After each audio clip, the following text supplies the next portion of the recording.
Hey guys, by the way, just a heads up, I'm currently recovering from a cold, which you will no doubt notice throughout the video. I sound pretty congested, but I hope it doesn't bother you too much. Just want to let you know in case you wonder why I sound different. But yeah, hopefully I'll feel better by the next video. Anyways, enjoy.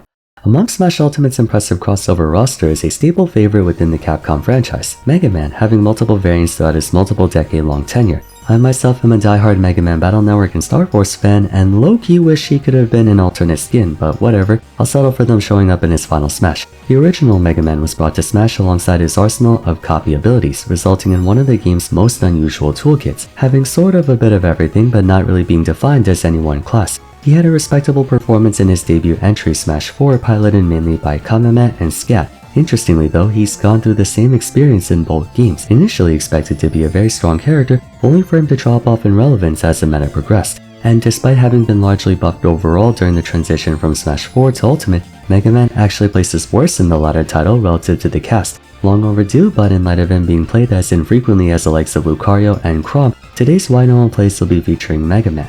Mega Man might have had the most unorthodox conventional moveset throughout the entire Smash roster. When I say conventional moveset, I'm referring to characters without special external mechanics or uniquely formatted kits. He doesn't have anything like Joker's Arsene or Cloud's Limit, nor does he have a bunch of input moves like the Shotos and Kazuya. He also doesn't possess any weird gimmicky stuff like Rosalina, Steve, or Ice Climbers, and yet Mega Man couldn't be further from normal compared to other fighters.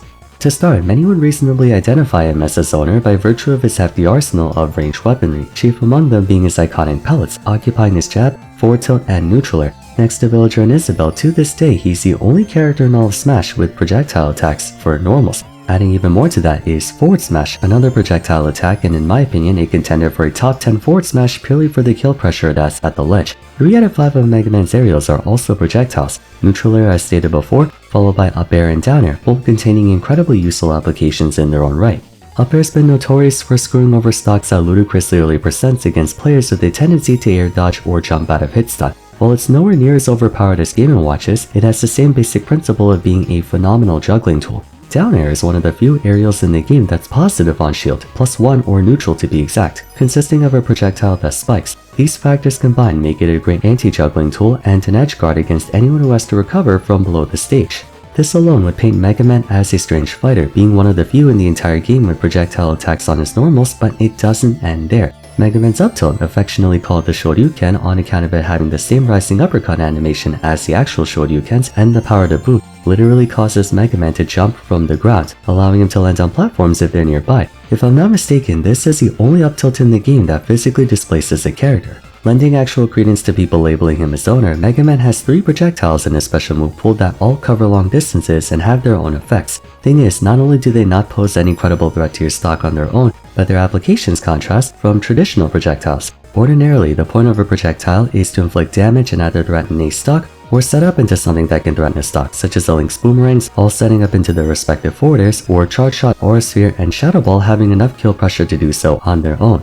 Mega Man's projectiles can behave in a similar sense, but their uses vary from situation to situation, opening up the door for tons of creative expression. No doubt you bore witness to the countless Metal Blade setups you can do on Mega Man, from conventional throw into fair or back air, or the Z-drop cancel stuff you see every Bowser getting clipped by. The interesting thing about Metal Blade is that it can be thrown forward or downward, with the downward version in particular enabling you to pick it up and use it as a throwable projectile for the same thing. The multi-hits on this attack, coupled by the sheer different amount of use cases due to it being a throwable item, make it useful for all manner of scenarios. Neutral, advantage, disadvantage, combo setups, even shield breaks. Crash Bomb is a bit less multilateral, but it still has a few interesting uses, first of which being that it sticks to any surface it collides with, either terrain or player. The benefit of delayed explosions is that it forces a person with the bomb to be aware of the incoming explosion, allowing you to condition them to either stay away from a certain area or take defensive measures to avoid damage. Again, many different use cases. Leaf Shield is a notorious special, being a free way to apply a decent amount of damage onto enemies and serving as a fast-moving, wide-covering projectile in and of itself. From Smash 4, Mega Man can no longer grab or shield while doing this attack, making him susceptible to added shield options and fundamentally neutralizing the threat of the attack by just shielding.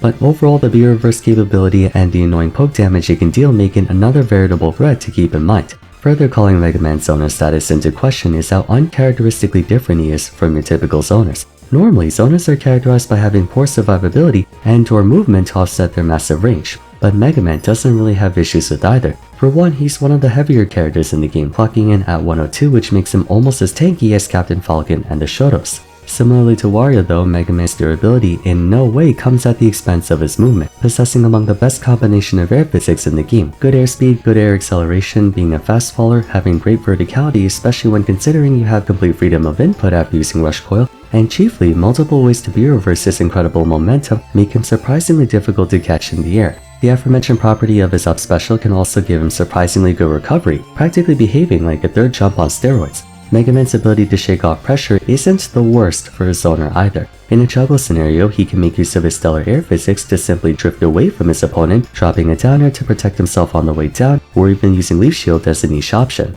When recovering, he can throw a litany of projectiles at you like his Metal Blade and Crash Bomber to secure his return to ledge, or alternatively, he can jump right over it with Rush Coil, giving him a wide array of mix-ups. On stage, Mega Man naturally can dictate the pace of a fight being a zoner, but he can also deal with anyone who's a little too trigger happy on his shield through back air or up smash at a shield, both being fast enough to punish most characters who miss space or mistime their attacks. Offensively, while he's no Steve, Terry, or Luigi when it comes to scoring kills, Mega Man's not without powerful options to end stocks. Forward air and back air both have good knockback scaling and passable range, while up air and down air are excellent at killing off their respective blast zones. Forward smash is a good option for killing at the ledge, up smash is a decent at a shield option with a scoop on both sides, making it handy for dealing with any cross-ups, and finally up tilt can essentially be thought of as a slightly worse version of Snake's up tilt, which is one of the best up tilts in the game. As you can see, Mega Man was one of Smash's more innovative characters relative to the time he came out. Obviously in Ultimate we have a bunch of weird gimmicky characters, but for Smash 4 standards, he was a curious case to say the least. Unlike the Animal Crossing characters however, Mega Man's gimmicks in no way compromised viability. Like I said, he's widely believed to be a high mid-tier, low high tier at worst. Not the most impressive placement, but far from being called a bad character. The few representatives of Mega Man we do have, like MPG, Peanut, and Kameme in the early days, wasted no time showcasing what he could do. Peanut in particular has earned wins over Mia, Shuton, Hurt, Tamapi, and Zamba to name a few. Multiple top 20 ranked wins on a seemingly weird character. So then, why is he played so infrequently?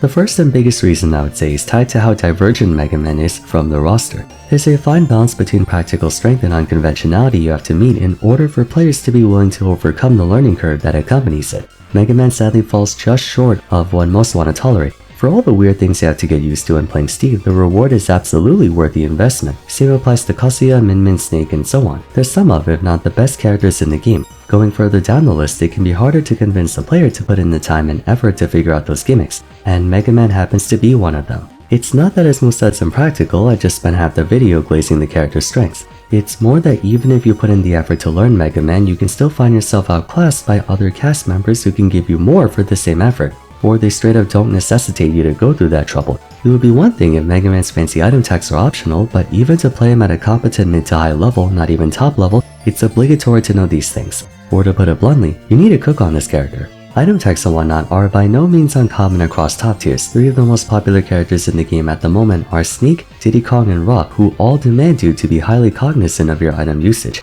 Thing is, they still have extremely practical attributes without having to rely on basic item setups, or set item setups are a lot more straightforward to pull off. For example, while Diddy Kong can sauce you with multiple banana setups, my favorite one being the one he did against Spargo at Terra, he can also just do a conventional snap throw into forward or up smash to kill you that way. Snake same thing, he can pop a grenade then wait for it to explode you before he follows up into back air, up air, or neutral air. Mega Man on the other hand has to be extremely precise with his item setups and look for hyper-specific windows to do so. A classic Metal Blade short hop Z drop up tilt can only work if his target's right next to him from behind, and to get the strong hit of up tilt you have to position perfectly next to your target, whereas someone like Diddy Kong has a fair bit of range from where he throws a banana to run towards them for a finisher. Furthermore, these kill setups can only be used as just that, kill setups. Mega Man has to tap into different options for applying damage, forcing you to be even more trained on those windows of opportunity. It's not like Rob for example, whose gyro and air setups not only deal a ton of damage but also zero to death you from start to finish.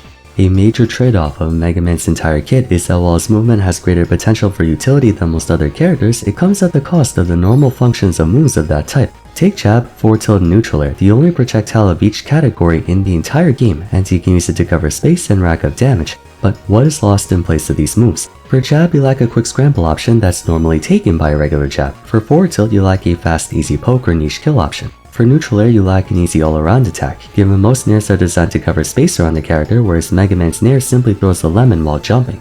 The absence of general coverage tools on Mega Man give him a lot of trouble in situations where the basics went out over anything more complex, notably stopping enemy approaches. His out of shield game isn't the worst given the presence of Metal Blade back air and up smash, but you can only use back air if your back air is turned on them, and you can only use Metal Blade out of shield if you're already holding one preemptively. Mega Man doesn't really have any fast when in doubt use this type move that can be used in a scramble situation or when you're under fire. The majority of his threatening moves can only be used when he has time or positioning on his side, at which point some might say the same thing for any other character. Secondly, despite having good aerial mobility himself, Mega Man's worst matchups tend to be characters who similarly have good mobility on account of most of his attacks being very precise in nature.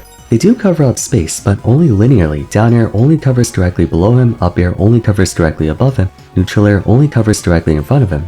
Therefore, anyone who can bob and weave around his attacks in a non-linear fashion can effectively screw over most if not all of his kit. And then when they get up close to him, his inability to shake off opponents without preparation causes him to break apart against rushdown fighters who excel at making you react to situations quickly. To do so, you normally need a handful of close quarters attacks, and none of Mega Man's normals are designed for boxing. He just doesn't have the right set of tools to play a reactive playstyle. Much of his kit demands either time, space, or setup to be used to their fullest effect, and more importantly, Mega Man has to eventually get up close to land the finishing blow on you. It's for this reason I don't actually think of him as a zoner, but more as a mid-range fighter. All the same, with his over-dependence on projectiles even beyond his specials, facing anyone with either a reflector or an easy way to break through non-transcendence projectiles like swordies can be exceedingly challenging. You have your normal spacies, but then there's a hero with bounce, Game & Watch with bucket, Joker with Makara card, Min with up smash, or in her case, she can just outzone you, Pit and Dark Pit, Palutena. Then you have your hyper-mobile champs like the Rats, Sonic, Sheik, Roy, Yoshi, and Aegis who can travel across the entire stage in record time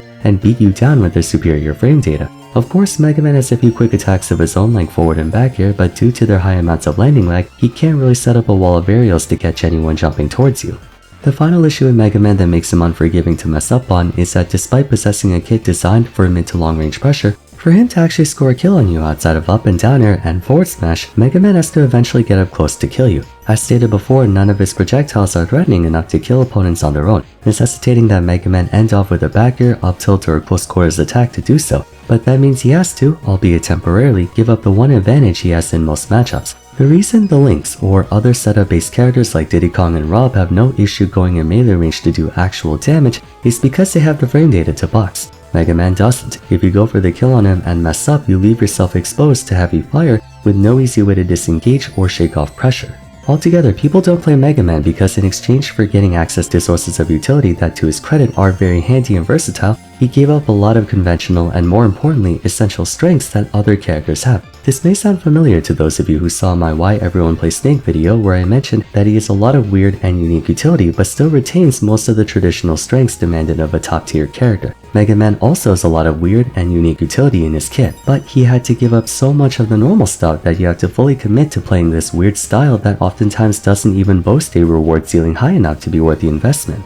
The annoying thing is, Mega Man's like 1 or 2 changes away from being like a low top tier character. Imagine if Rush Coil had an active hitbox like Game & Watch's Up B, which can serve as an easy get-off me tool for him. If he had just 1 or 2 more things, he would feel so much better to play. For example, if he had a normal neutral air and instead the Nair Pellet will work like Steve's out of shield fair and bears. Anything to give him an easy close quarters option would be a huge quality of life buff to him. If every zoner was as entertaining to watch as him, I would be fine with zoners in the game honestly. But what do you guys think? Do you agree or disagree with my points on Mega Man? Feel free to share in the comments down below. That's it for today, so if you enjoyed the video, it would be great if you gave it a like and subscribed. Don't forget to follow me on Twitter at Vars, join my Discord server, and check out my other Why No One Plays videos if you haven't yet. But till next time, thanks so much for watching, and I look forward to seeing you again soon.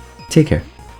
Wants to get the strangle, whiffs the grab, but big up smash too, and this is DD's chance. He tries for the Vine Whip up on the platform for a tech chase. Another down tilt, another Razor Leaf, and he's in complete control here, but everything misses, everything goes awry, and it's another shot for Peepnut. He can't get that whiff punish. It's not coming his way, he calls out the roll, gets the up smash, and the South Carolina hero Peepnut is your DreamHack Atlanta 2023 champion. Huge congratulations to Peepnut as he plays his heart out across 8 straight games, not even counting the set that these two played in winners finals. He has finally done it, winning a major, a regional, whatever you want to call it, a tournament of this